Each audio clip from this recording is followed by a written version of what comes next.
Salut à tous et bienvenue sur WebAddict. Aujourd'hui on va voir ensemble comment créer un blog gratuitement et rapidement avec WordPress. Donc pour commencer vous allez vous rendre sur le site internet wordpress.com. Vous allez arriver sur cette page-ci avec le petit bouton créer un site. Vous voyez il y a bien écrit créer votre site gratuitement, donc on est bien au bon endroit. Vous appuyez sur le bouton créer un site. Voilà, on commence. Donc là il va d'abord vous demander de choisir un thème pour votre blog. Mais on peut le faire après, donc là on va pas se prendre la tête tout de suite, on va pas... Enfin, moi personnellement je décide après du thème que je vais mettre. Donc voilà, vous pouvez le choisir maintenant si vous voulez, mais moi pour l'instant je mets ignorer pour le moment. Commencez par chercher un domaine. Donc là en fait vous allez définir le nom de votre blog, sachant que si vous voulez un nom gratuit, vous voyez que la terminaison sera .wordpress.com, et si vous voulez qu'il n'y ait pas le wordpress.com et juste le .com, ça va être payant. Donc là comme je vous fais le tuto pour avoir un blog gratuit, on va prendre un .wordpress.com.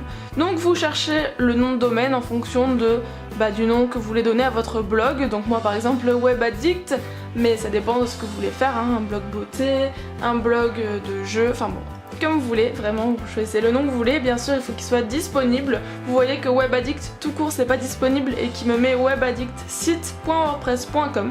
Donc voilà, je vais me décider sur celui-ci parce que WebAddict tout seul ça doit être déjà pris. Ça aussi c'est un petit peu embêtant avec WordPress, hein. Il n'y a pas tous les noms de domaine que vous voulez de disponibles. Ensuite il va vous demander de choisir l'option qui vous convient. Donc nous on est toujours dans le gratuit, donc sélectionnez le plan gratuit. Donc maintenant vous allez créer votre compte, donc vous rentrez votre adresse mail, hein, rien de bien compliqué.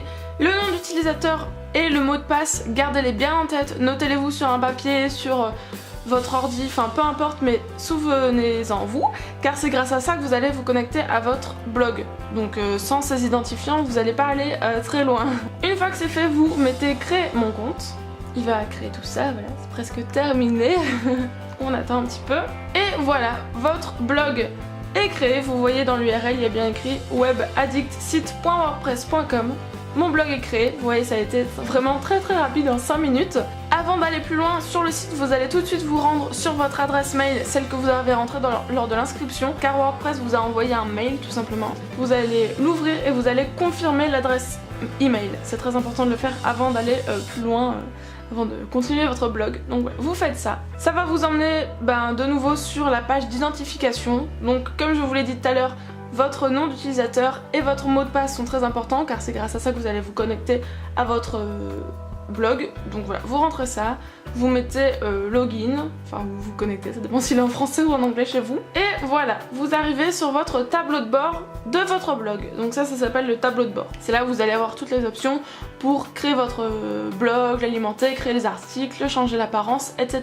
Donc on va aller voir rapidement à quoi ressemble notre blog déjà. Donc bon, il n'y a rien dessus, mais juste pour vous montrer à quoi ça ressemble. Donc vous cliquez juste en haut là sur la petite maison WebAddict site. Vous voyez que l'URL c'est le bon .wordpress.com. Et voilà donc à quoi ressemble mon blog pour le moment. Donc clairement il n'y a rien. Et voilà, de base ça ressemble à ça. Il n'y a rien. Donc maintenant on va aller dans l'onglet thème sur le côté, la chose qu'on n'a pas choisie tout à l'heure. Donc vous arrivez sur les thèmes, vous voyez qu'il y en a pas mal de payants là, 99 € et tout, mais vous allez choisir gratuit, sauf si vous voulez en acheter un, mais bon, là on fait le tuto gratuit donc on y va jusqu'au bout. Et là en fait le thème, c'est-à-dire l'apparence que vous voulez donner à votre blog.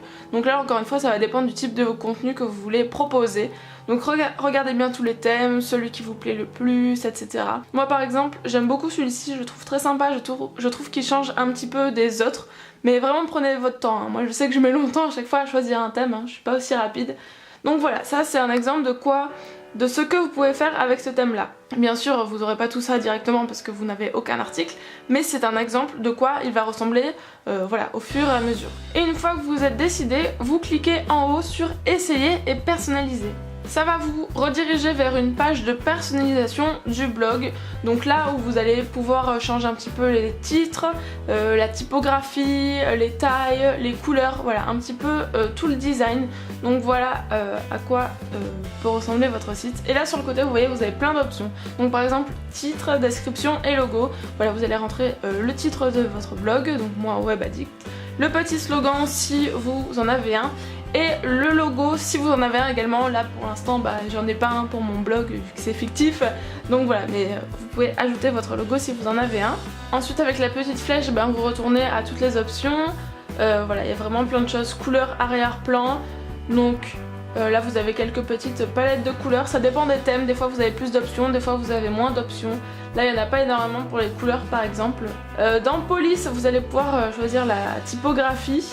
Voilà, vous voyez Webaddict je change la typographie. Donc moi je vais mettre la lobster car je l'aime bien, elle est jolie. Mais par contre en majuscule vous voyez que ça fait pas très joli, donc je peux modifier là directement le titre. Je clique sur modifier et je viens réécrire mon titre en minuscule. Donc vous voyez c'est assez, on peut changer autant de fois qu'on veut, voilà. Si vous n'êtes pas content, vous changez, etc. Image d'en-tête, là pareil j'ai pas d'image d'en-tête mais bon, vous pouvez en mettre une si vous en avez. Le menu c'est pour plus tard quand vous allez faire un menu, bref voilà, il y a un petit peu plein d'options de design. Une fois que vous avez tout rempli, vous mettez enregistrer et activer, ça va vous rediriger sur cette page et vous mettez aller sur le site pour voir un petit peu à quoi ça ressemble. Donc toujours la même adresse et là voilà à quoi ressemble votre site. Donc vous voyez juste en changeant le thème en fait, il ressemble déjà à quelque chose d'autre et c'est un petit peu mieux quand on revient sur le premier onglet là, voilà. Ça ressemblait à ça au tout début, donc rien qu'en changeant le thème ça ressemble à quelque chose d'un peu plus réel. Donc choisissez bien le thème que vous voulez, voilà, n'hésitez pas à changer, rechanger si vous plaît pas, là vous pouvez encore le changer, c'est jamais définitif. Pour remplir un peu notre blog, on va aller dans l'onglet article et on va commencer un article, parce que là on peut pas trop se rendre compte non plus si notre blog est vide. Donc personnellement là j'ai pas d'article sous le coude à écrire, donc je vais juste aller en voler un sur mon blog beauté. Mais vous pouvez, vous écrivez un article normalement, Moi je vais juste en voler un parce que voilà, j'ai pas envie de l'écrire là. Donc vous allez rentrer le texte ici ainsi que vos images. Donc j'y reviendrai un peu plus en détail dans une prochaine vidéo, là je vous montre très rapidement. Donc voilà moi mon article qui était déjà tout fait sur mon autre blog. Voilà un peu comment ça se présente. Une fois que vous avez rempli et fini votre article, vous mettez publier et pour voir un petit peu à quoi ça ressemble, vous retournez sur l'adresse de votre blog et vous l'actualisez tout simplement et vous allez voir votre article apparaître. Donc le voici ici. Et là je me suis rendu compte que j'avais oublié de mettre l'image principale en fait tout simplement, vous voyez qu'il n'y a pas d'image. Donc on retourne sur l'article et vous mettez image à la une. Et vous allez mettre une image à la une. Et en fait l'image à la une c'est l'image qui va apparaître sur la page d'accueil. Vous allez mieux vous rendre compte quand elle sera mise en ligne. Donc voilà, vous prenez une image. Encore une fois moi je viens la voler de mon autre article. Mettre une image à la une et cette fois vous allez mettre à jour l'article. Donc il n'y a plus publier, c'est mettre à jour maintenant une fois que vous l'avez publié une première fois. Pareil, vous retournez sur votre blog, vous actualisez et voilà, l'image est là. Donc c'est beaucoup plus joli, vous voyez, avec une image. Donc à côté c'est noir parce que vous n'avez pas de deuxième article, donc je vais venir en créer un deuxième rapidement juste pour vous montrer à quoi ça va ressembler. Donc vous retournez sur l'onglet article, vous mettez ajouter. Donc moi je vais recopier exactement le même article, c'est vraiment pour l'exemple. Vous mettez bien une image à la une, vous n'oubliez pas, comme moi. Vous l'importez, voilà, vous mettez ajouter nouveau et ça va vous l'importer de votre ordinateur tout simplement. Mettre une image à la une et vous publiez. Vous retournez sur le blog, vous actualisez et voilà, les deux articles sont côte à côte avec chacun une image à la une et puis le petit extrait de l'article. Pour voir ce que donne un petit peu l'intérieur d'un article, vous cliquez sur celui que vous voulez et voilà à quoi ça ressemble à l'intérieur. Donc vous avez l'image sur la gauche et puis l'article qui défile sur la droite. Donc ça c'est vraiment le thème qui ressemble à ça. Si vous n'aimez pas du tout cette disposition, ne vous inquiétez pas, il y a plein d'autres thèmes beaucoup plus différents quoi. Il y a vraiment des thèmes en tout genre. D'ailleurs je vais vous montrer mon site, mon blog beauté que j'ai actuellement et le thème ressemble pas du tout à ça, donc peut-être que ça vous parlera un petit peu plus. Donc voilà mon blog que j'ai actuellement. Donc vous voyez j'ai un logo, j'ai une image d'en-tête, il est beaucoup plus travaillé forcément, avec mon petit slogan en bas, blog beauté, le menu et tous les articles comme ceci sur la page d'accueil avec une petite sidebar avec mes réseaux sociaux, etc. Des petites publicités aussi et un footer avec mes réseaux sociaux, mes vidéos, mon flux Instagram, Twitter, enfin bref voilà. Là il est vraiment très complet ce blog. Quand vous allez à l'intérieur d'un article, ça se présente comme ceci, avec voilà, c'est assez simple mais j'aime beaucoup. Donc voilà à quoi peut ressembler un blog une fois qu'il est bien travaillé. J'espère que cette vidéo vous aura plu. Si vous avez des questions complémentaires par rapport au blog, car là je ne vous ai pas tout montré, je vous ai vraiment montré l'essentiel de comment créer la base d'un blog. Donc n'hésitez pas à me poser d'autres questions en commentaire ou à me dire si vous voulez un autre tutoriel un peu plus détaillé sur telle ou telle chose qui se passe dans WordPress. N'hésitez pas à vous abonner pour être au courant de tous mes derniers tutoriels et moi je vous retrouve bientôt. Ciao!